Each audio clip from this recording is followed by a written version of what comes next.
Another day, another basketball stories na naman ang pagkikwentuhan natin. At ngayon nga, yung balitang pagre-retiro na ni Chris Paul sa Los Angeles Clippers at ang balitang trade sa pagitan ng Golden State Warriors at Sacramento Kings. Bago pa man nga mag-umpisa ang season, ay inanunsyo na nga ni Chris Paul na eto na ang kanyang huling taon sa NBA. Pero matapos nga na makasali at makabalik siya sa kanyang dating team na Clippers, ay kinukonsidera nga na ang postpone sa kanyang retirement kung sakasakali mga magkampiyon ngayong season ng kanilang team. Nagkaroon pa nga ng CP3 ng pag-asang muli na makuha nito ang kanyang kauna-unahang kampyonato sa karir nito sa NBA nang magkaroon ng malalaking move ang Clippers sa mga nagdaang buwan. Ang problema lang, kahit gaano man kaganda ang ginawa nilang trade at signings, ay hindi pa rin naman nga ito sapat para maging competitive sila sa Western Conference.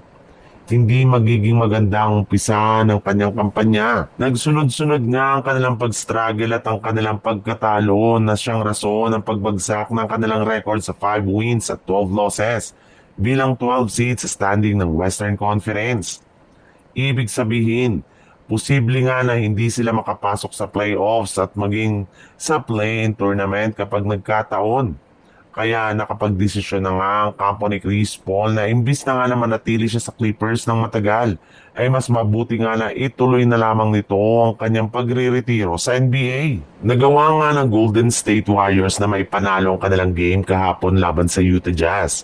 Kaya naputol na nga po nila sa wakas ang kanilang 3-game losing streak at nagawa na nga nilang maiangat ang 10 wins at 9 losses ang kanilang kasalukuyang record bilang ika-top 8 sa standing ng Western Conference. Pero sa kabila nga ng pagkapanalong ito ng Warriors, ay marami pa rin nga dito ang hindi na-satisfy since sa kanilang game gayong hindi rin naman nga ganong kalakasan ang kanilang nakaharap plus grabe rin naman nga ang nagawa nilang pagkakamali sa mga unang minuto ng kanilang laban. Kaya tuloy pa rin nga daw ang plano ng Warriors na isagawa ang kanilang trade sa Sacramento Kings.